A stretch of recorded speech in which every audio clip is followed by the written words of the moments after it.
Amigo, buenas noches. En el libro de Éxodo,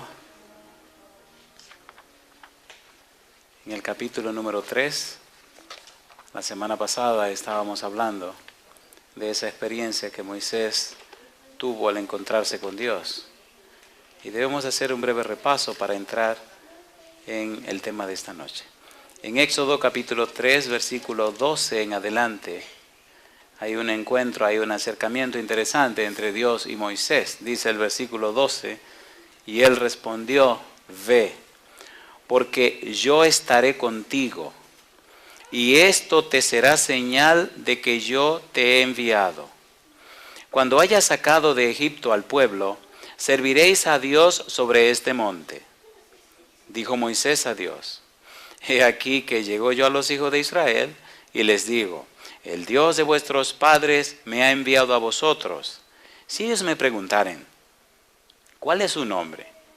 ¿Qué le responderé? Y respondió Dios a Moisés, yo soy el que soy. Y dijo, así dirás a los hijos de Israel, yo soy, me envió a vosotros. Además, dijo Dios a Moisés, así dirás a los hijos de Israel, Jehová, el Dios de vuestros padres, el Dios de Abraham, Dios de Isaac y Dios de Jacob, me ha enviado a vosotros. Este es mi nombre, para siempre. Con él se me recordará por todos los siglos. ¿Podemos estar en pie para orar? Querido Padre Celestial, acompáñenos, cuídenos, protéjanos y diríjanos, Señor. Permítanos en esta hora comprender su palabra y recibirla conforme a su voluntad. Señor, que su Espíritu Santo nos hable a través de ella, que su gracia nos asista, que ningún ruido haya en nuestra mente y que podamos comprenderla real y verdaderamente. Que esa comprensión se traduzca en una vida más santa, una vida más pura, una vida más humilde. Que en nosotros se refleje y se revele el carácter precioso de Jesús. Señor, guíenos en esta hora, diríjanos paso a paso. Lo pedimos en el nombre santo de Jesús. Amén. ¿Qué significa yo soy? ¿Qué quiere decir Dios cuando dice que su nombre es yo soy? Ya hemos dicho algunas cosas en el pasado y solo vamos a hacer algunas precisiones para comenzar el tema de esta noche. Yo soy envuelve más que una definición filosófica, más que de una definición semántica, más que una definición etimológica, más que una definición de un concepto, encierra una definición relacional, una definición práctica, una definición pragmática, una definición oportuna, una definición no solamente de un nombre, sino de lo que una persona divina puede hacer y es capaz de hacer. Yo soy trasciende el simple hecho de ser una variante de un verbo ser en hebreo. Va más allá del simple hecho de decir que significa el que tiene existencia en sí mismo. Es mucho más que decir que significa alguien que no tiene principio ni fin. Es más que eso. Yo soy significa que este personaje no está atrapado en el tiempo. No tiene pasado, ni presente, ni futuro. Para él siempre es un presente constante. Puede ver el pasado desde el presente. Puede ver el presente desde el presente. Y puede ver el futuro desde el presente. Yo soy significa alguien que ha sido, que es y que seguirá siendo. Yo soy es un personaje que aparece definiendo un nombre bajo las circunstancias de un pueblo que está esclavizado en una nación, la nación más poderosa del mundo. Está escogiendo como paladín a un hombre que solo tiene un palo en la mano. Y ahora le dice a ese hombre, vamos a cumplir una misión increíble para los hombres. Un hombre con un palo en la mano contra el ejército más poderoso de la tierra. Y detrás de él, el gran yo soy, el todopoderoso Dios. Y más adelante le dice, mira, yo me hablé a Abraham, le hablé a Isaac, le hablé a Jacob, con mi nombre todopoderoso, pero con mi nombre Jehová no me le di a conocer a ellos. De eso vamos a hablar mañana si Dios quiere. Es tan interesante estudiar el nombre de Dios. Es tan emocionante conocer y comprender el nombre de Dios, que entonces descubrimos que más que un nombre o título, Dios está presentando una función que Él quiere cumplir. ¿Cuál? Sacarnos de la esclavitud del pecado. Sacarnos de la esclavitud de Egipto y hacer de nosotros su pueblo, una nación santa y poderosa. ¿Tiene sentido esto, sí o no? ¿Sí o no? Por eso yo soy es trascendente. Yo soy va más allá de la comprensión humana. Hay un libro, maravilloso libro. El libro se llama El conocimiento del Dios Santo. El autor es A.W. y el apellido se escribe T-O-Z-E-R. En español se leería Tother. Ese es un libro pequeñito, pero es algo maravilloso. El libro intenta presentar a los cristianos una idea más o menos clara del Dios que dicen creer.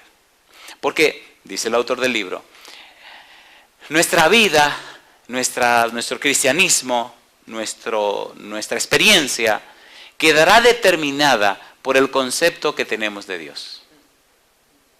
En nuestra vida reflejamos lo que creemos acerca de Dios, cómo definimos a Dios. Nuestra vida refleja, en realidad, nuestra creencia con relación a Dios. ¿Se entiende, por favor? De allí la importancia de estos estudios. Luego les voy a decir más de lo que dice ese libro, pero yo quisiera seguir aquí con la Biblia. Vamos a seguir trabajando con la Biblia. En el libro de el libro de Éxodo capítulo 3, entonces Moisés presenta su experiencia con Dios y en esta entrevista. Hay una cita que quiero leer para ustedes, está en el manuscrito 5A de 1895. Escuche qué cosa linda. Yo soy significa una presencia eterna. ¿Una presencia cómo? Eterna. El pasado, el presente y el futuro son todos iguales para Dios. Él ve los acontecimientos más remotos, tanto de la historia del pasado como del futuro muy distante, con una visión tan clara como nosotros vemos lo que sucede diariamente. ¿Qué cosa hace Dios? Él ve el pasado, pero también los acontecimientos del futuro en una forma tan meridiana y tan clara como si estuvieran pasando ahora mismo. Él no está atrapado en el tiempo. Dios está fuera del tiempo, porque el tiempo es un espacio que se abrió con el pecado. Dios está en la eternidad y habita en la eternidad. Se hizo hombre para entrar en nuestro tiempo, en nuestro espacio. Gálatas 4:4 dice, mas venido el cumplimiento del tiempo, Dios envió a su Hijo. ¿Vino Cristo en el tiempo? Vino Cristo en el tiempo. ¿Se sometió a este tiempo? Sí. ¿Vivió 30 y tantos años con nosotros? Sí, Señor, y cumplió su misión. Y luego se salió de aquí y regresó donde Él estaba antes, para interceder por nosotros. Somos tan favorecidos, somos tan privilegiados, pero no entendemos nuestros privilegios porque no tomamos tiempo para conocer a nuestro Dios. Si le conociéramos, qué distinta sería nuestra vida. Si lo entendiéramos, qué diferentes seríamos. ¿Qué dice Romanos 8:32? El que no escatimó ni aun a su propio Hijo, sino que lo entregó por todos nosotros. Pablo pregunta, ¿cómo no nos dará juntamente con Él cuánto? ¿Verdad que nos hace falta entender ese versículo? ¿Sí o no? ¿Cuál es el problema? No conocemos a Dios. Mi pueblo se perdió por falta de ¿qué?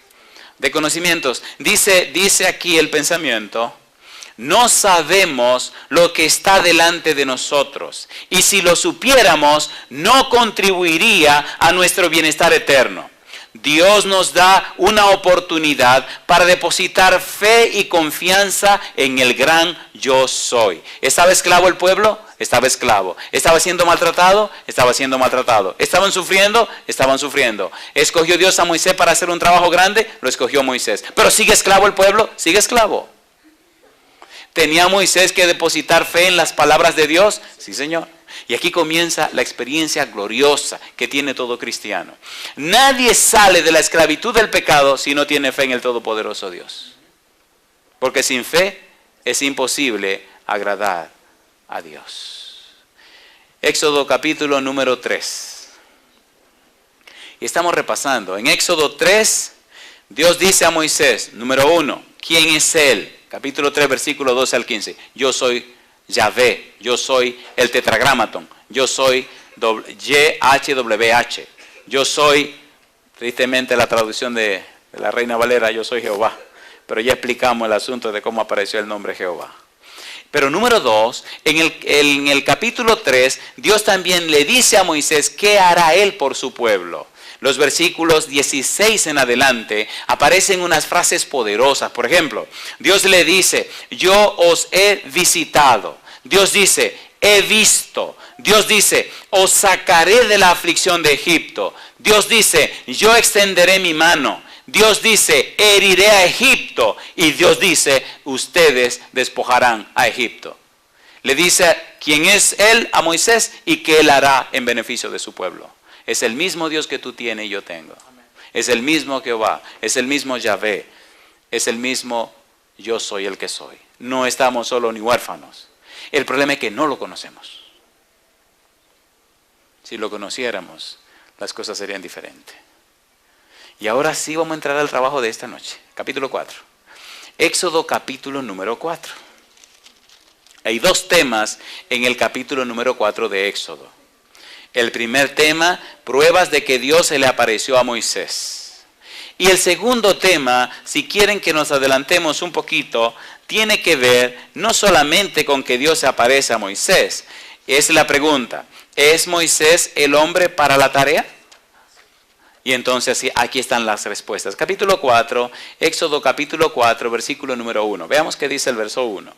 Entonces Moisés respondió diciendo, he aquí que ellos no me creerán, ni oirán mi voz, porque dirán, no te ha aparecido Jehová. Y Jehová dijo, ¿qué es eso que tienes en tu mano? Y él respondió, ¿qué cosa? Una vara. Hay 3 señales que Dios le da. La vara, número 2, la lepra, y número 3, la sangre. Trabajemos primero con la vara. En la época de Moisés y en el Medio Oriente, el significado de la vara era muy interesante y muy poderoso. La vara se comparaba, en ese tiempo, con un cetro de un rey o de una persona con poder y autoridad. La vara se convirtió en ¿qué cosa? En una serpiente. En la época de Moisés, principalmente en Egipto, la serpiente, especialmente la cobra, era símbolo de sabiduría y de inteligencia. Era símbolo de ser la reina de los animales. Hay una cosa interesante cuando se habla de la serpiente. ¿Han visto que la serpiente tiene la lengua cuando la saca dividida? La lengua de la serpiente, más que una lengua, es una antena. La serpiente tiene una computadora tan sofisticada en su cerebro que es capaz de detectar a 2 kilómetros o a 1,5 millas o más la presa que quiere tener. Cuando saca la lengua, la antenita sale para tomar información del medio ambiente, la temperatura, etcétera, etcétera, y cuando entra la lengua, recibe la información. En la antigüedad, algunos escritores dicen, en relación a la serpiente, lo siguiente. La serpiente era considerada como un símbolo de sabiduría y conocimiento.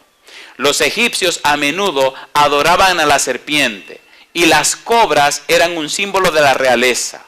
Versículo 17, capítulo 4, mire lo que le dice Dios a Moisés. 4:17, y tomarás en tu mano esta vara con la cual, ¿qué cosa? Harás las señales. Y en el versículo 20, mire cómo le llama a la vara. Entonces Moisés tomó su mujer y sus hijos y lo puso sobre un asno y volvió a tierra de Egipto. ¿Y qué dice ahora? Tomó Moisés también, ¿qué cosa? La vara de Dios, ¿dónde? En su mano. La vara significaba entonces realeza, poder y autoridad. Así que ese palo ahora se convierte en un símbolo. Realeza, poder y autoridad. ¿Para qué le hizo Dios resaltar la vara a Moisés? Para decirle, este palo que tú tienes en la mano te dice a ti que yo te estoy enviando. Este palo en tu mano es como un cetro de un rey. Ahora esta vara que tú tenías se convierte en un símbolo mío para decirte a ti que yo soy el todopoderoso Dios que te estoy mandando. Bendito sea el nombre de Dios. ¿Para qué sirve una vara? Para nada. Pero cuando es la vara de Jehová, sirve para todo. ¿Sí o no? ¿Qué tú tienes en la mano? Algunos solo tienen un lapicero. Pues conviértelo en una vara de Dios. Algunos tienen el canto, el don de cantar. Ponlo en las manos de Jehová para que se convierta en una vara de Jehová. Algunos solamente tienen una aguja. Póngale en la mano de Jehová. ¿Qué usted tiene en la mano? Conviértalo en una vara de Jehová. Y usted verá la gloria de Dios usando esa vara. ¿Sí o no? ¿Qué usted tiene en la mano? Usted tiene millones. Póngalo en la mano de Jehová. La lepra. La lepra es un símbolo de juicio. De hecho, Números capítulo 12,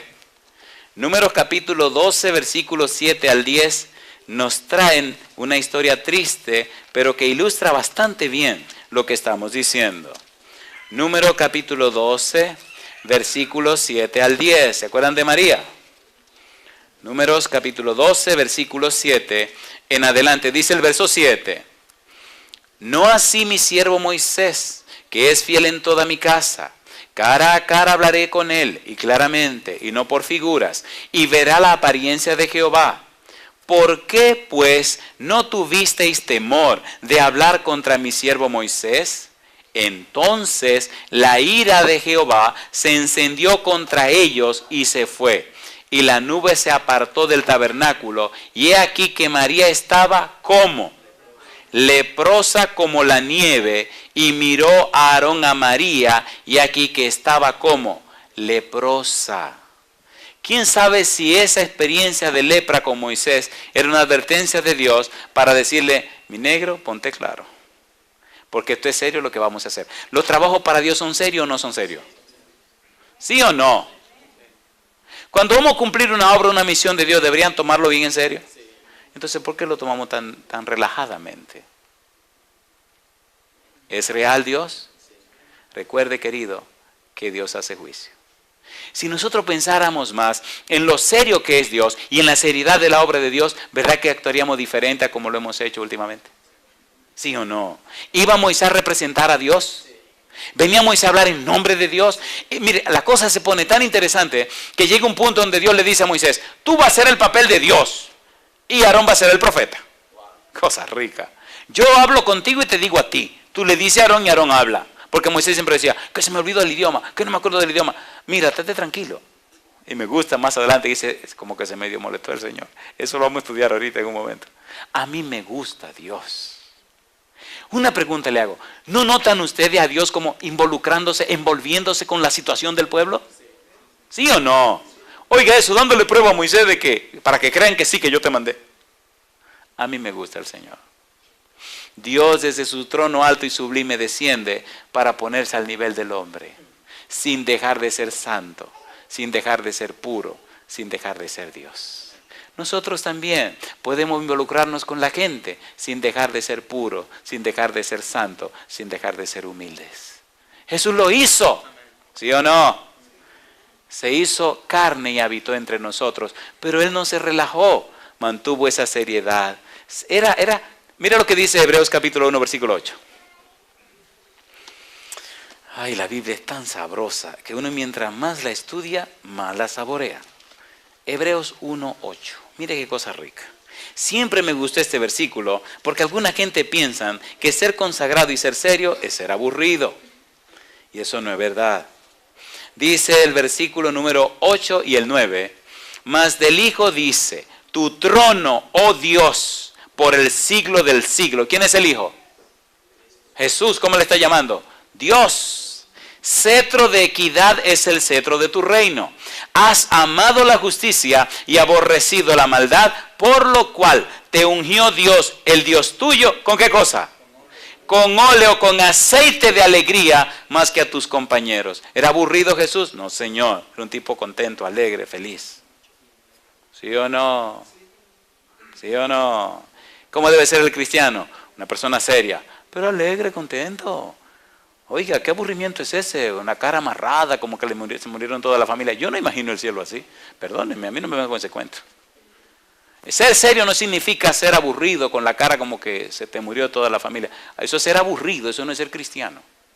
Un cristiano es una persona, ¿me entiende? Claro, usted no va a andar con todos los dientes al sol siempre, pero se nota que usted tiene una actitud de, ¿me entiende? ¿O no? ¿Sí o no? A mí no me importa en la reunión que esté. Yo me siento feliz porque estoy con mi Señor. Y a veces se me olvida esa cuestión y hasta en los funerales he tenido problemas. Porque ustedes saben, cuando uno le predica a la gente, el muerto siempre queda atrás. ¿O no? Siempre, nunca ponen el muerto adelante para no predicar detrás del muerto. Siempre ponen el muerto atrás, la gente está enfrente. Y como uno pasa todo el tiempo predicándole a mucha gente en diferentes lugares, a uno se le olvida que hay un muerto ahí atrás. Y al rato empieza la gente a reírse. Y entonces uno se da cuenta que el muerto está ahí atrás, compadre. Lo bueno es que hasta los familiares del muerto se ríen. Porque cuando el gozo del Señor llena el ambiente, usted no puede estar aburrido. ¿Sí o no? ¿Sí o no? Y esa es la grandeza y la belleza de esta experiencia.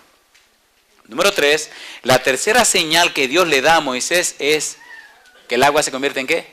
En sangre. Ustedes saben que el río Nilo, estoy explicando estos detalles porque van a ser necesarios en el resto de la semana y en el resto del estudio. Estas cosas tienen que estar claras. Mi pregunta, ¿hay un enfrentamiento entre el Dios Todopoderoso llamado Jehová y los dioses de Egipto, sí o no? ¿Hay un enfrentamiento o no hay un enfrentamiento? Número 2, hay un enfrentamiento entre Moisés con un palo en la mano y el faraón de Egipto con un cetro en la mano, ¿sí o no? Hay un enfrentamiento entre Aarón, que es el profeta ahora que está representando a Moisés, y los hechiceros de Egipto, ¿sí o no? Entonces es un enfrentamiento que hay. No es cuestión de sacar esclavos de un país, es pelea entre reinos, entre potestades, Dios contra el diablo. Esto no es cosa de juego. La nación más poderosa Egipto, el ejército más poderoso Egipto, y los hijos de Dios esclavos de Egipto, esclavos de Satanás. Y ahora Jehová viene con un tipo y un palo a sacar el pueblo, a librarlo de Egipto. Pero ¿qué esta ridiculez? Diría la gente. Y Jehová dice, con este tipo y con ese palo voy a sacar mi pueblo de ahí. Y voy a hacer lo siguiente, voy a arreglar a todos los dioses falsos que ustedes tienen. Todos esos demonios que tienen, les voy a dar una pelea y los voy a sacar de ahí. Y después que lo arregla todito, entonces voy a sacar mi pueblo. Y nada más lo voy a hacer con este hombrecito aquí, con el palito este en la mano. Cosas ricas. ¿No es el Dios suyo también? ¿Sí o no? Ay, que el vicio, Dios está por encima de los vicios. Que el mal carácter, Dios puede cambiar ese carácter. Que la enfermedad, pero ¿qué es lo que Dios no puede hacer?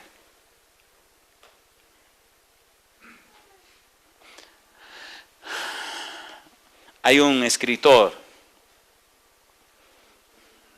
a mí me gustan mucho los libros. Se han dado cuenta que mientras uno más lee y aprende, como que más se goza la vida. Oigan lo que este señor escribió. Oigan lo que escribió.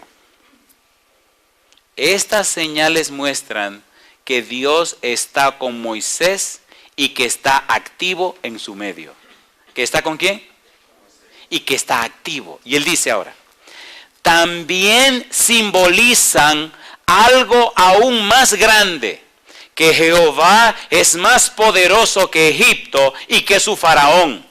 Aunque Israel es un pueblo esclavo y débil y Egipto es una potencia mundial, el Dios de Israel, Jehová, es capaz de vencer y derrotar a los dioses egipcios y por lo tanto a la nación y a su gobernante. Israel es débil, pero tiene un gran Dios. Aplicando esta lección, cualquier grupo de personas que realmente cree de esta manera en Dios será librado como Israel lo fue. Y mire qué cosa linda. La liberación de la esclavitud primero llega a la mente. Cuando la mente es liberada por medio de la fe en un Dios todopoderoso, es posible la liberación completa y real. Pero si usted no lo cree, si usted no lo acepta, no puede ser liberado. Cosa linda. ¿Es todopoderoso el Dios tuyo? Sí, Señor, pero tú lo crees. Tú lo conoces. ¿Qué es lo que te preocupa? ¿Qué es lo que te angustia? ¿Cuál es el problema? Entonces, descubre en ti, descubre en tu mente si en realidad cree y confía en ese Dios que tú dices creer. ¿Liberó Dios a su pueblo de Egipto? ¿Sí o no? ¿Acabó con todos los dioses falsos de Egipto? ¿Lo sacó por el desierto al pueblo? ¿Sí o no? Abrió el mar rojo, acabó con los ejércitos de Faraón. ¿Cuánto palo, cuánto garrotazo tuvo que dar Moisés con la vara? Ninguno. ¿Quién peleó por su pueblo? Jehová. ¿Cuántas espadas se enfrentaron entre el pueblo de Israel y el pueblo de Egipto? Ninguna. Ellos no tuvieron que hacer nada. De hecho, ay Señor, perdonen, a mí esto me emociona y me gusta. Hay una serie de trabajos que hicimos. La serie se llama Jehová peleará por ti. Una serie preciosa. Éxodo capítulo número 13. Me gustan estas palabras de Dios. Versículos 13 y 14. Mire qué cosa rica. Bueno, vamos a estar aquí hasta que el Espíritu nos diga, porque a mí se me olvidó ponerme el reloj esta noche. Así que cuando el Espíritu me diga pare, yo paro. Mentira, perdón. Cuando falten 5 minutos me avisan, por favor. 5 para las 8:30. Dice el versículo 13. Y Moisés dijo al pueblo, ¿qué dijo Moisés? Oh, perdón, ¿cuál es el incidente? Déjenme adelantarle un poquito esto. Llegaron frente al Mar Rojo. Detrás viene Faraón con su ejército. A la derecha están las montañas, a la izquierda las montañas. Así que ahora está la cosa interesante. Adelante el mar, a los lados las montañas y detrás viene el Faraón. Y el pueblo le dice, ¿y ahora qué? ¿No había suficiente tumba en Egipto que nos enterraran allá? Porque era un pueblo terrible. Esos tipos eran terribles. ¿Tenían fe esa gente? Se parecen mucho a otros pueblos, ¿verdad? Y allí se presentan. Y entonces le dicen a Moisés, ¿y ahora qué? Me gustan las palabras de Moisés. Mire las palabras de Moisés. Número 1 le dice a Moisés, ¿qué cosa? No temáis. Y número 2, párense firme. Y número 3, ved la salvación que Jehová hará hoy con vosotros. Porque los egipcios que hoy habéis visto, nunca más para siempre los veréis. ¿Cuándo actúa Dios? Cuando todos tus recursos se acaban. Cuando ya inventaste todo lo que tú podías inventar. Cuando ya se te acabaron las flechas. Cuando se acabó todo. Entonces comienza Jehová. Yo prefiero tirar la flecha del principio. ¿No se da cuenta que uno se pone a inventar de todo? No dejes de inventar. Dígale, Señor, yo no puedo. Y póngase al borde de una vez. Señor, no puedo. Mi negro para un intento. Ningún intento. ¿No se han dado cuenta? A ver, ¿recuerdan cuando Jesús estaba durmiendo en la barquilla? En el barco, ¿se acuerdan o no se acuerdan? Se desató una tormenta. ¿Qué hicieron los discípulos? A pelear contra la tormenta. Y lucha para acá y lucha para allá. Y Cristo durmiendo. Y lucha para allá. Y de repente se está llenando de agua. Pues boten todo. Y empezaron a tirar todo al mar. Cuando ya botaron todo, la barquita seguía llenándose de agua. Y entonces se dieron cuenta que el Señor estaba ahí. ¿Y qué le dijeron a Jesús?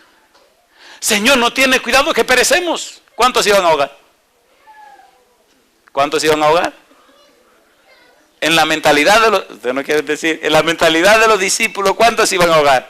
Todos. Así que cuando le dijeron, no tiene cuidado que perecemos, ¿quién se iba a ahogar también? En la mentalidad de ellos, hasta Cristo iba a darse su chapuzón de agua ahí abajo también. ¡Qué barbaridad! No es lo que nos pasa a nosotros. El problema del ser humano es que el humano se enfoca en lo malo, se enfoca en la oscuridad. Pero no somos hijos de la oscuridad. Nosotros somos hijos de la luz. No somos hijos del diablo, somos hijos de Dios. ¿Se entiende o no se entiende? No somos de la mentira, somos de la verdad. Si nosotros somos de la luz, aprendamos a mirar la luz. Si ellos hubieran visto la luz, qué lindo cuando empezó la tormenta. Maestro, ¿qué pasa? Se avecina una tormenta. ¿Ah, sí? Sí, se ve que va a ser bien dura esta tormenta, Señor. Ah, no se preocupen. Mira, tormenta, desbarátate que tengo sueño. Y ya, eso hubiera sido todo. ¿Pero qué esperaron ellos? Que la cosa se pusiera crítica. Que la crisis fuera terrible. Que la cosa estuviera desastrosa. Para entonces decir, ya yo no puedo.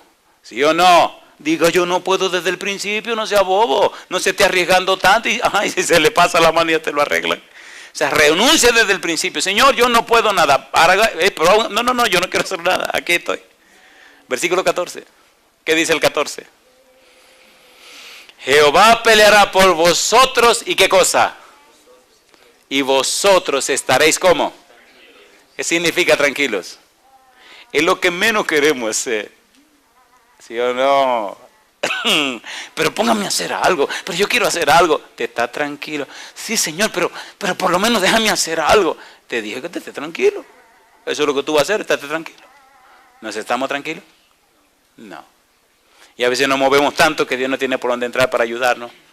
Nos dice, hey, ¿me va a dejar entrar? Señor, espérate, sí, ahora mismo. Señor, ayúdame. Y te muevo para aquí, te muevo para allá. Pero espérate. No, Señor, sí, ven, ayúdame.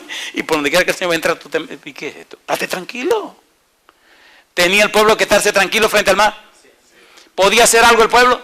Nada. Si corría para el mar, se ahogaba. No podía subir la montaña y se echaban para atrás, lo arreglaban los egipcios. Entonces, ¿quiere usted llegar hasta el momento cero para que lo ayuden? No, esté tranquilo ahora. ¿Y qué hizo Dios? Abrió el mar.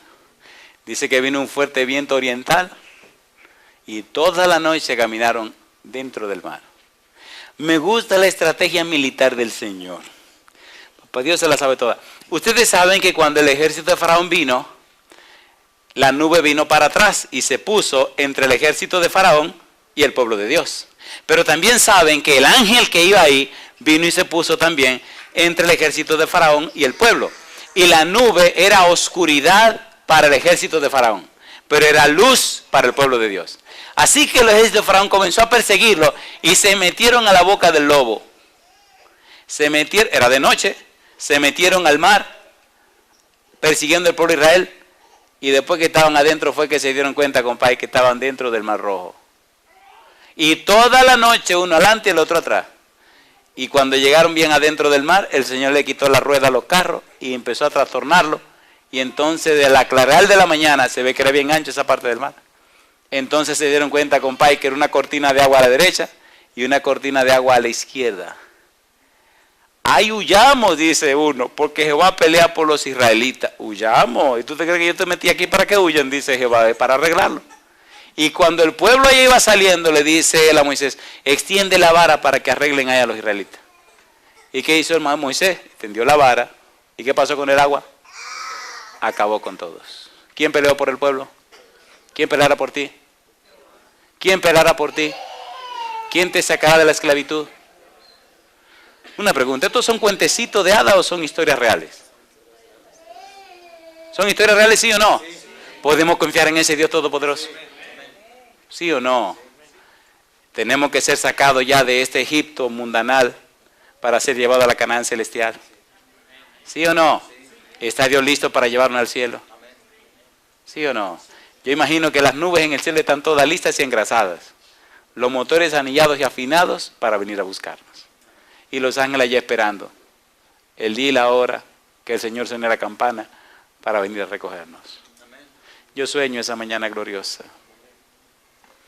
Permita a Dios que usted pueda estar en ese día maravilloso y veamos la gloria de Jehová. Número 2, la segunda parte del capítulo 4 del libro de Éxodo, capítulo 4, versículo 10, Éxodo 4, 10 hasta el versículo 17, presenta las objeciones que Moisés plantea. Una de las objeciones de Moisés es que él es tardo en el habla y es torpe de lengua. Me gusta el versículo 12 del capítulo 4 por la frase que Dios usa. Atención predicadores. Éxodo 4:12. Ahora pues, dice Dios, ve y yo estaré, ¿con qué cosa dice? Con tu boca. ¿Y qué dice ahora? Y te enseñaré, ¿qué cosa? Y te enseñaré lo que hayas de hablar. Alabado sea el nombre de Dios. ¿Por qué tantas preocupaciones? Siéntese tranquilo y deje que Jehová trabaje. Estaré con tu boca y yo te enseñaré lo que debes hablar. ¿Cumple Dios su promesa? Si usted es un predicador, asegúrese de consagrarse a Dios. Asegúrese de presentar la palabra de Dios. Asegúrese de estudiar la palabra de Dios y asegúrese de recibir la unción del Espíritu Santo. Jesús dijo que el Espíritu Santo hablaría a través de nosotros. Y cuando eso ocurra, la gente cuando le escuche se dará cuenta que no es usted que está hablando, sino el Espíritu de Dios a través de usted. El resultado de sus predicaciones serán almas cambiadas y transformadas, vidas convertidas, corazones cambiados. Y usted notará cómo la predicación de Dios a través de usted es poderosa para la gloria de Dios, no para la gloria suya. ¿Sí o no? ¿Prometió Dios estar en la boca de Moisés? ¿Prometió Dios hablar a través de Moisés? Así lo hará a través de usted también, porque las promesas de Dios son fieles y son verdaderas. Dice Moisés en el versículo 14, envía a la persona correcta. Y a Dios no le gustó eso. Está poniendo demasiadas objeciones. Ya no es asunto de humildad. Ya es asunto como de cabezón, de cabezadura, de testarudez. Ven acá, ¿qué es lo que te pasa a ti? Me gusta, papá Dios, versículo 14. Mira lo que dice el versículo 14. Me gusta cuando el Señor, aquí dice la Biblia, dice el 13, oh Señor, envía, te ruego por medio del que debes enviar. 14. Entonces, ¿qué dice? Jehová se enojó contra Moisés. Interesante estudiar la palabra se enojó. ¿Qué significa enojarse? En el lenguaje, en el concepto, en la persona de Dios. Me gusta lo que escribió este autor. El enojo de Dios muestra que está involucrado y que interactúa verdaderamente con las personas. ¿Que está como Dios? involucrado. ¿Y qué está haciendo qué cosa? Interactuando con las personas. No es un asunto de que yo estoy arriba y tú estás allá abajo. No, yo bajé para que estemos aquí al lado uno de otro. Le dijo Dios que iría con Moisés a trabajar con el pueblo en Egipto, ¿sí o no? Capítulo 3, versículo 12. Yo estaré contigo, yo voy a ir contigo. Somos compañeros de trabajo, Moisés. Tú y yo. Y Moisés con más excusa y más por mira, espérate un momento. Me gusta, papá Dios. Mira, vamos a ver. O sea, tú estás poniendo demasiadas cosas. Yo me estoy involucrando en eso también. Así que mi enojo es el resultado de que tú como que no me estás entendiendo. Pero tú no sabes con quién que tú estás hablando, muchacho. Nos mandó Dios a predicar. Prometió que iría con nosotros. Dijo Jesús que estará con nosotros todos los días hasta el fin del mundo. Entonces, ¿qué es lo que nos pasa a nosotros? ¿Por qué estamos tan flojos en la predicación del Evangelio? ¿Por qué no estamos sacando a los hijos de Dios de Egipto, del pecado y de la maldad? ¿No nos mandó Dios a nosotros como Moisés? ¿Sí o no? ¿No nos sacó a nosotros también? Entonces, ¿qué es lo que estamos haciendo? Dice este autor, me encanta esta parte, el enojo de Dios muestra que está involucrado y que interactúa verdaderamente con las personas. No está lejos de su pueblo en un sentido emocional. Si queremos que Dios sufra con nosotros y ame con nosotros, debemos también esperar el enojo de Dios. El enojo de Dios es instructivo. Le dice a Moisés que está en el camino equivocado. Moisés aprende la lección y no protesta más. Se me ofendió el tipo, así que mejor me estoy tranquilo. Mira lo que dice la Biblia, qué cosa linda. Dice en los versículos 15 al 17 del capítulo 4.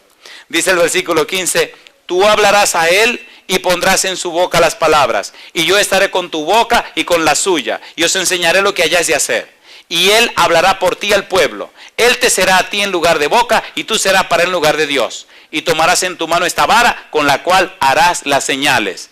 Así se fue Moisés y volviendo a su suegro Jetro le dijo, iré ahora y volveré a mis hermanos que están en Egipto para ver si aún viven. Y Jetro dijo a Moisés, ve en paz. Se acabaron las protestas. Se acabaron las objeciones. Sí, Señor, yo voy. ¿No le parece que el Señor tiene que dar un aloncito de oreja a nosotros también para ir? ¿Sí o no? Hay un himno que dice, si no lo hago yo, entonces ¿quién lo hará? Ha impresionado mucho mi corazón ese himno.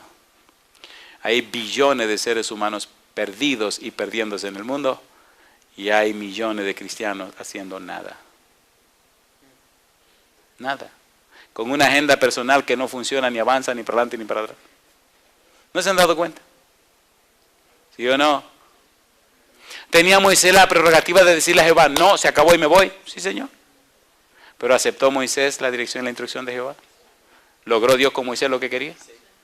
¿Puede hacerlo con usted? ¿Hay mucha gente esclava en Egipto todavía? ¿Sí o no? Me encanta ir a los diferentes lugares, a los diferentes países que voy, porque la primera noche, cuando recibo a toda la gente, hay tantas caras diferentes y tantas cosas distintas. Y a medida que pasa la noche, puedo ver cómo el Espíritu Santo va cambiando los semblantes de las personas. Y cómo va naciendo en su rostro la esperanza y la fe y la confianza en Dios. Y cómo al final de la jornada las almas se entregan al Señor para la gloria de su nombre. ¿Puede hacerlo contigo el Señor? ¿Cuántos creen que Dios sí puede hacer con su vida obras maravillosas y milagros poderosos? Alabado sea el Señor. ¿Cuál fue el procedimiento? Recuerden que el tema de esta noche se llama el nombre y el método. ¿Qué es un método? La palabra método significa el camino a seguir. Es decir, cómo vamos a hacer las cosas. Dios le explica a Moisés cómo vamos a hacer las cosas. Le dice cómo van a suceder las cosas. Y le dice lo que tiene que hacer. Acabamos de leer que Aarón va a hacer el papel de profeta y Moisés va a hacer el papel de Dios. Pero ahora, cuando Moisés se dirige hasta la ciudad, Dios le indica a Moisés cuál es el orden en que él debe actuar. Primero, habla con Aarón. Segundo, habla con el pueblo. Y después, habla con Faraón. Qué cosa linda. ¿Nuestro Dios es un Dios de orden?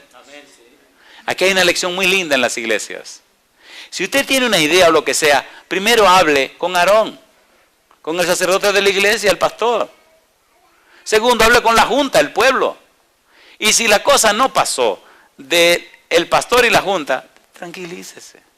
Porque hay mucha gente con unas luces nuevas ahora y muchas cosas raras. Y no hablan ni con pastor ni con junta, sino que van derechito al pueblo. Y cuando le dañan la cabeza a 2 o 3, que se encienden aquellos también, porque hay gente que andan buscando alguna razón para encenderse. Como que andan, como la época de los jueces, que andan buscando algo para distraerse. Y después que se arma el lío y se descubre que la cosa no era, Entonces queda un grupo como de avergonzados. Siguen el procedimiento. Capítulo 4, mire qué cosa linda. Capítulo 4, versículo 27. Y Jehová dijo a Aarón, ve a recibir a Moisés al desierto. Y él fue y lo encontró en el monte de Dios y le besó. Entonces contó Moisés a Aarón todas las palabras de Jehová que le enviaba y todas las señales que le había dado. Y fueron. Aarón aceptó lo que Moisés le dijo. Ahora Moisés y Aarón, ¿a dónde fueron? Al pueblo. Cosa linda. Mira lo que dice aquí. Y fueron Moisés y Aarón y reunieron a todos los ancianos de los hijos de Israel. ¿A quién le reunieron primero? A los ancianos, a los líderes. ¿Y qué le dijeron? Y habló Aarón acerca de todas las cosas que Jehová había dicho a Moisés e hizo las señales delante de los ojos de quién ahora? Del pueblo. ¿Le dio Dios a Moisés 3 señales? Ahora él hizo las señales. O sea, ustedes quieren ver que sí me habló. Miren aquí. ¡Pah! Y miren aquí. ¡Ra! ¡Ra! Cosa linda. ¿Le está dando las señales, sí o no? Pues eso fue lo que le dio el Señor. Mire qué cosa linda, versículo 31. Y el pueblo creyó, y oyendo que Jehová había visitado a los hijos de Israel y que había visto su aflicción, ¿qué hizo el pueblo? Cuando el pueblo cree, adora. Cuando la gente conoce a Dios, adora. Adorar no es solo venir a un culto de la iglesia. Adorar es un estilo de vida. Adorar es saber que estás caminando al lado del Dios Todopoderoso. Adorar es saber que estás viviendo en la presencia del Dios Todopoderoso. Adorar es reflejar en tu vida la santidad de tu Dios. Adorar es dar a conocer las virtudes de aquel que te llamó de las tinieblas a su luz admirable. Adorar significa que los atributos de Dios se ven en tu vida. Significa que los perfiles de Dios se ven en tu vida. Significa que el carácter de Dios se refleja en tu vida. Adorar significa que todo el universo te está contemplando y está entendiendo y comprendiendo la santidad del carácter de Dios. 1 Corintios capítulo 4, versículo 9. Adorar es más que celebrar un culto. Adorar es más que cantar una alabanza. Adorar es más que participar de un sermón. Adorar es vivir una experiencia. Es vivir una relación real y personal con Dios. 1 Corintios 4:9. Y mira qué ocurre entonces. El resultado de esa adoración, el resultado de ese conocimiento de Dios, el resultado de esa experiencia con Dios, el resultado de esa entrega a Dios, el resultado de esa intimidad con Dios se traduce en algo que va más allá de la tierra, algo que trasciende lo humano, algo que se proyecta a la eternidad. Algo que se convierte entonces en una lección, no solo para los hombres, sino para los ángeles en el cielo y para todo el universo. 1 Corintios 4:9, mire qué cosa linda. Dice el verso 9, porque según pienso, Dios nos ha exhibido a nosotros, los apóstoles, como postreros, como sentenciados a muerte, pues hemos llegado a ser, ¿qué cosa? Espectáculo, ¿a quién? Al mundo, ¿a quién más? A los ángeles, ¿y a quién más? ¿Dónde viven los ángeles? ¿Y los hombres?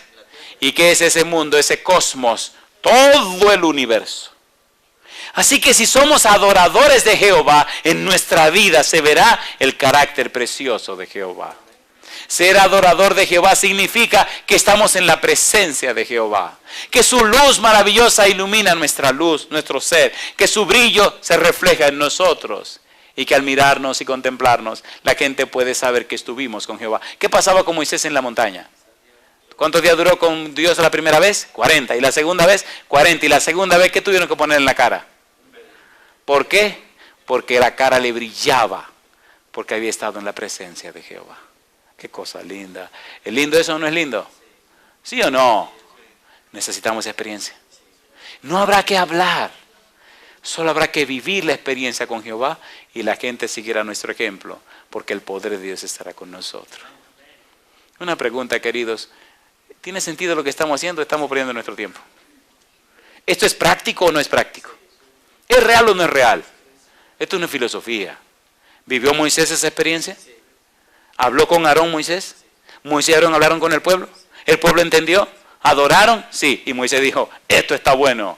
Aarón aceptó el mensaje, los ancianos y el pueblo. Así que Faraón, seguro que esto es un clavo pasado. Clavo pasado. ¿Quién estaba con Faraón? El diablo.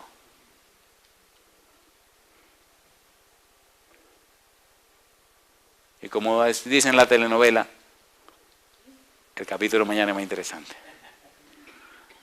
Vamos a dejarlo ahí ahora, que van a tener que hablar con Faraón. Están preparándose para ir. Mañana tenemos que seguir ahí. El tema de mañana es muy interesante. Pero vamos a completar el tema de hoy. Hablemos un poquito de la adoración. Es interesante encontrar. Le dije que me dijeran el asunto del tiempo. 8 y 8. Oh, pero si tenemos la noche, está jovencita la noche todavía. No, esta noche está nuevecita todavía. Así que tenemos tiempo hasta mañana. Éxodo capítulo 3, versículo 5. Vamos a ver la importancia de la adoración en el libro. Todo el libro de Éxodo, la trama fundamental del libro es la adoración. ¿Cuál es la trama fundamental? Todo el libro es adoración. Cuando se le acercan a Faraón, ¿qué es lo que le piden a Faraón que el pueblo tiene que hacer? Adorar. Pero mire lo que dice en el capítulo 3, versículo 5. Éxodo 3, 5. Vamos rapidito. Qué bueno, el tiempo ha rendido bastante. Oiga, qué rico. 3:5, dice el 5. Y dijo, no te acerques, ¿qué cosa?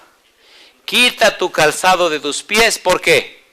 Porque el lugar en que tú estás, tierra santa es. ¿Qué significa quitarse los zapatos? Adorar, adorar. ¿Recuerdan lo que le conté de Josué? Cuando se le apareció el príncipe de los ejércitos de Jehová, cuando iban a tomar Jericó, que le dijo, quítate los zapatos. ¿Se acuerdan o no se acuerdan? Josué capítulo 5, versículo 3 en adelante. Así que allí aparece la adoración. Versículo 12. Y él respondió, ve porque yo estaré contigo. Y esto te será por señal de que yo te he enviado. Cuando hayas sacado de Egipto al pueblo, ¿qué dice? Serviréis a Dios sobre este monte. ¿Qué van a hacer en ese monte? Van a venir a adorarme aquí. ¿Cuál es la trama del asunto? La adoración. Capítulo 3, versículo 18. Dice el 18, y oirán tu voz, e irás tú, y los ancianos de Israel, al rey de Egipto, y le diréis, Jehová el Dios de los hebreos nos ha encontrado. Por tanto, nosotros iremos ahora, camino de 3 días por el desierto, para que ofrezcamos sacrificio a Jehová nuestro Dios. ¿Adoración o no? Adoración. ¿Cuál es el mayor empeño de Jehová? Jehová quiere que nosotros le adoremos, pero escuche bien, escúcheme bien, y es lo que el diablo quiere que lo adoren también. Escuche por favor esto que voy a decir. Porque usted adore a Dios, ¿se hace más grandecito Dios? No. Porque usted adore a Dios, ¿recibe algún beneficio? No.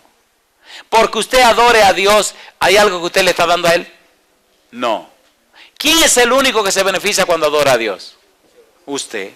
Entonces Dios quiere que le adoremos para Él tener derecho legal sobre nosotros y darnos las bendiciones. Todo ser creado es hecho para adorar. Usted o adora a Dios, o adora a Satanás, o adora al yo. Pero claro, si adora al yo, está adorando a Satanás. Porque el egoísmo es la base del pecado. Y Dios dice, vengan a adorarme. Pero no es porque yo voy a ser más Dios, es porque así ustedes me dan el derecho legal de ser el Dios de ustedes. Y entonces yo puedo defenderlos, puedo bendecirlo, puedo cuidarlo y puedo protegerlo. Yo no necesito nada de ustedes, yo doy todo para ustedes. ¿Por qué no vienen a adorar? Mira lo que dice la Biblia. Capítulo 4, versículo 23. Ya te he dicho que dejes ir a mi hijo para que me sirva, mas no has querido dejar ir. Y aquí yo voy a matar a tu hijo, tu primogénito. Adoración. Capítulo 4, versículo 31. Y el pueblo creyó, y oyendo que Jehová había visitado a los hijos de Israel y que había visto su aflicción, se inclinaron y adoraron. Pero mire qué cosa rica, capítulo 5, versículo 1. Después Moisés y Aarón entraron a la presencia de Faraón y le dijeron, Jehová el Dios de Israel dice así, deja ir a mi pueblo a celebrarme fiesta en el desierto, a adorarme. Toda la trama es la adoración. Capítulo 5, versículo 3. Y ellos dijeron, el Dios de los hebreos nos ha encontrado. Iremos pues ahora, camino de 3 días por el desierto, y ofreceremos sacrificio a Jehová nuestro Dios. ¿Adoración o no? ¿Sí o no? Cuando usted adora a Dios, usted queda bendecido.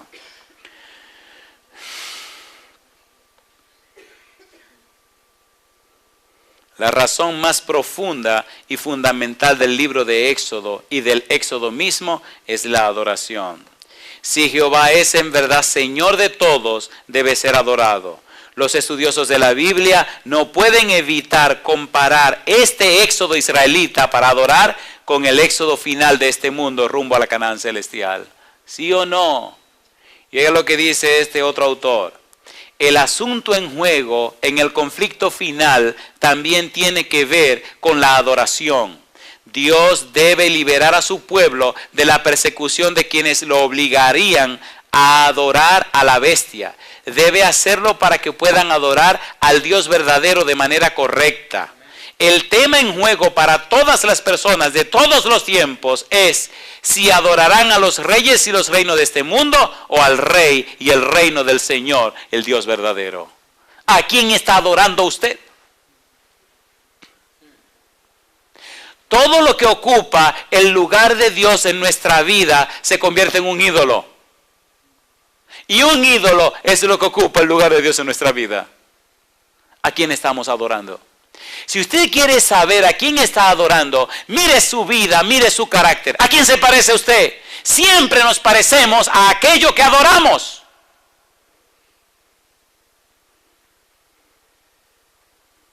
Es imposible adorar a Dios y no reflejar su carácter. Es imposible estar en comunión con Él y no reflejar su belleza.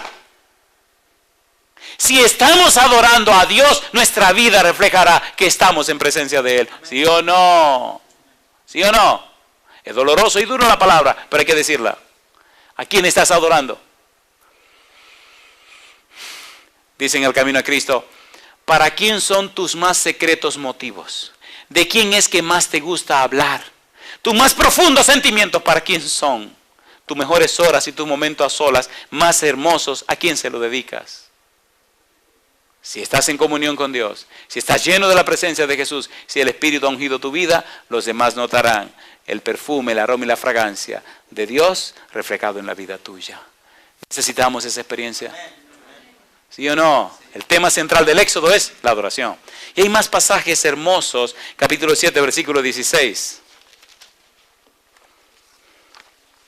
Capítulo 7, versículo 16. Mire qué cosa rica. Y dije, Jehová el Dios de los hebreos me ha enviado a ti, diciendo, deja ir a mi pueblo para que me sirva en el desierto. Y aquí que hasta ahora no has querido oír. Adoración. Capítulo 8, versículo 1. Entonces Jehová dijo a Moisés, entra a la presencia de Faraón y dile, Jehová ha dicho así, deja ir a mi pueblo para que me sirva. Todo el problema es dejarlo que salgan para que me adoren. Todo el tema es adoración, adoración, adoración. Capítulo 8, versículo 8. Mire qué interesante. Entonces Faraón llamó a Moisés y a Aarón y les dijo, orad a Jehová para que quite las ranas de mí, de mi pueblo, y dejaré ir a tu pueblo para que ofrezca sacrificios a Jehová. Capítulo 8, versículo 20.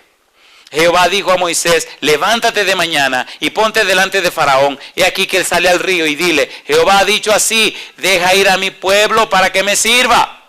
Adoración. Capítulo 8, versículo 25. Entonces Faraón llamó a Moisés y a Aarón y les dijo, andad, ofreced sacrificio a vuestro Dios en la tierra. Y Moisés respondió, no conviene que hagamos así, porque ofreceremos a Jehová nuestro Dios la abominación de los egipcios. He aquí, si sacrificáramos la abominación de los egipcios delante de ellos, ¿no nos apedrearían? Camino de 3 días iremos por el desierto y ofreceremos sacrificios a Jehová nuestro Dios, como él nos dirá. Dijo Faraón, yo os dejaré ir para que ofrezcáis sacrificio a Jehová vuestro Dios en el desierto, con tal que no vayáis más lejos, y orad por mí, etcétera, etcétera, etcétera. ¿Adoración? Adoración. ¿Sí o no? Todo el problema de hoy del mundo cristiano es la adoración. Todo el problema cristiano de toda la historia ha sido la adoración. Todo el problema de las iglesias es la adoración. Todo el problema de los hogares es la adoración. Todo el problema del mundo es la adoración. ¿A quién están adorando los cristianos? Es la pregunta. Porque si están adorando a Jehová, entonces tienen el poder de Jehová. Pero ¿cómo se explica que cada vez hay más cristianos en el mundo y el mal tiene más poder? como se explica las iglesias cristianas tan pobres y haciendo todo tipo de musaraña y de moriquetas para traer almas a los pies de Jesús, cuando tenemos un Dios todopoderoso? ¿Cómo se explica iglesias cristianas haciendo marketing para ganar almas? ¿Qué relajo es ese? ¿Qué es eso? La única que negocia con las almas de los hombres es Babilonia, lo que dice en el libro de Apocalipsis capítulo 18. ¿Dónde está la adoración a Jehová? ¿Dónde está el poder de Jehová? ¿Dónde está el poder de Dios en su pueblo? ¿Qué está pasando con nosotros? ¿Sí o no? ¿Sí o no? ¿Cuánta capacitación tenía Pedro? Ninguna. ¿Y el diácono Felipe? Ninguna. Pero estaban ungidos con el Espíritu de Dios. Adoraban a Jehová. ¿A quién está adorando usted? ¿Verdad que el culto familiar ya es una reliquia? Que casi ni se habla de eso. ¿Sí o no? Entonces, ¿cómo podemos tener poder de lo alto si no adoramos a Jehová? Hermanos queridos, ¿entienden lo que estamos haciendo? ¿Sí o no?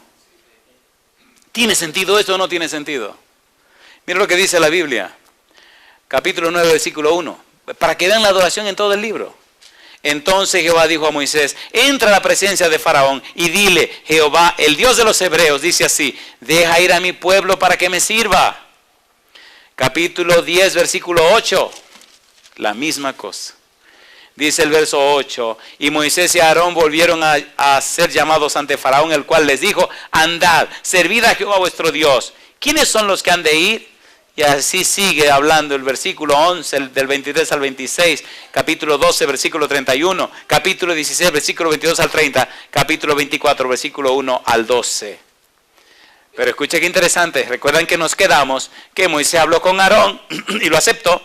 Y entonces Moisés y Aarón hablaron con los ancianos y hablaron con el pueblo aceptó. Y entonces el pueblo adoró. Está bonita la cosa. En el capítulo 5 la cosa se complica. Ahora Moisés dice: wow, yo no sabía que esto era tan fácil. Mira cómo el pueblo dijo que sí. Y como todos han dicho que sí, ahora no más falta que Faraón diga: sí, cómo no, váyanse. Váyanse. Capítulo 5. Aquí se pone interesante la cosa. Versículo 1 al 3. Éxodo 5, 1 al 3. Y aquí vienen los conflictos que son los que definen la belleza y la santidad de todo este negocio. Dice el versículo 1. Éxodo 5, 1 al 3. Después Moisés y Aarón entraron a la presencia de Faraón y le dijeron: Jehová, el Dios de Israel, dice así: deja ir a mi pueblo a celebrarme fiesta en el desierto. Y Faraón respondió: ¿quién es Jehová para que yo oiga su voz y deje ir a Israel? Yo no conozco a Jehová, ni tampoco dejaré ir a Israel. Y ellos dijeron: el Dios de los hebreos nos ha encontrado. Iremos pues ahora, camino de 3 días por el desierto, y ofreceremos sacrificios a Jehová nuestro Dios, para que no venga sobre nosotros con peste o con espada. Esa última parte se la añadió Moisés, o se la añadió Aarón. Dios no dijo eso. ¿Vieron la última parte de que iba a venir a castigarlo? Dios no dijo eso. Esa era la actitud de los dioses falsos. Esa no es la actitud del Dios nuestro. Así que después podemos estudiar esa partecita, pero ahora nada más quería decírselo. Cuando Dios lo mandó, no dijo que lo iba a castigar. Número 1, la pregunta de Faraón. ¿Quién es Jehová? Versículo 2. Número 2, versículo 9. Miren lo que hace Faraón. Y aquí hay mucho que decir. Verso 9. ¿Qué dice el verso 9? Agrávese la servidumbre sobre ellos, para que se ocupen en ella y no atiendan a palabras mentirosas. Versículo 18. Id pues ahora y trabajad. No se os dará paja y habéis de entregar la misma tarea de ladrillo. En el capítulo 5, versículo 7, no le van a dar paja. En el capítulo 5, versículo 14, entonces lo azotaron. Y azotaban a los capataces de los hijos de Israel, que los cuadrilleros de Faraón habían puesto sobre ellos, diciendo: ¿por qué no habéis cumplido vuestra tarea de ladrillo, ni ayer ni hoy como antes? Mañana vamos a estudiar que esos capataces eran israelitas, pero los cuadrilleros eran egipcios. Así que la estrategia egipcia para gobernar los esclavos era interesante. Los cuadrilleros eran egipcios, pero los capataces eran judíos. Así que había judíos obligando a judíos a trabajar. La paliza se la dan a los capataces porque son judíos, para que obliguen a los judíos a trabajar. Y los egipcios estaban afuera, mirando el show o contemplando el problema. Y vamos a terminar hoy con el reclamo de Moisés, capítulo 5, versículo 22 y versículo 23. Así que ahora salen los capataces de la presencia de Faraón, apaleados con la paliza que le dieron, con las palabras contrarias de Faraón, y entonces dicen, oye, pero desde que Moisés llegó, la cosa se nos tornó al revés. En lugar de liberación nos están esclavizando más. Esto se está poniendo feo. Versículo 22, entonces Moisés se volvió a Jehová y dijo, Señor, ¿por qué afliges a este pueblo? ¿Para qué me enviaste? Porque desde que yo vine a Faraón para hablarle en tu nombre, ha afligido a este pueblo y tú no has librado a tu pueblo. ¿Está sombría la cosa? ¿Sí o no? ¿Qué va a hacer Jehová entonces? El pueblo gime de dolor porque ahora la esclavitud se la hicieron más pesada. Aarón y Moisés están mal parados delante del pueblo. Los ancianos miran a Aarón y a Moisés como diciendo, usted tiene la culpa que la cosa se nos complicara más. Y ahora Moisés le dice a Jehová, oye Señor, ¿y qué es lo que tú estás haciendo? La pregunta es, ¿qué hará Jehová? Continuará. Ese será el capítulo de mañana. ¿Qué hará Jehová? Yo termino con una pregunta, sinceramente. ¿Necesitamos una experiencia nueva con Jehová? ¿Sí o no? Vamos a ser sinceros, ¿sí o no? Oiga, usted no se cansa de vivir la misma vida de la misma manera todo el tiempo. Yo le voy a ser honesto, yo no podría vivir una vida cristiana así como la vida de la puerta, que va y que viene. Que va, ay no. Cuando yo conocí a Dios tenía 19 años. Y le dije, mira, si tú eres real, Señor, yo quiero que caminemos de la mano. Pero yo necesito saber que tú estás conmigo. Ya pasaron 29 años y yo sé que Dios está conmigo. He visto maravillas y cosas maravillosas que Él hace. ¿Le gustaría a usted que Dios se revelara en su vida? ¿A cuánto le gustaría? Usted se debe ponerse en pie para que terminemos con una oración. Mañana voy a comenzar hablándole de lo que es el efecto mariposa. ¿El efecto qué? Mariposa. Y mañana le voy a decir un secretito del Señor en la vida de los cristianos. ¿Se han dado cuenta que cuando va a amanecer se pone más oscuro? ¿Sí o no? ¿No se han dado cuenta de eso? Cuando va a amanecer se pone más oscuro.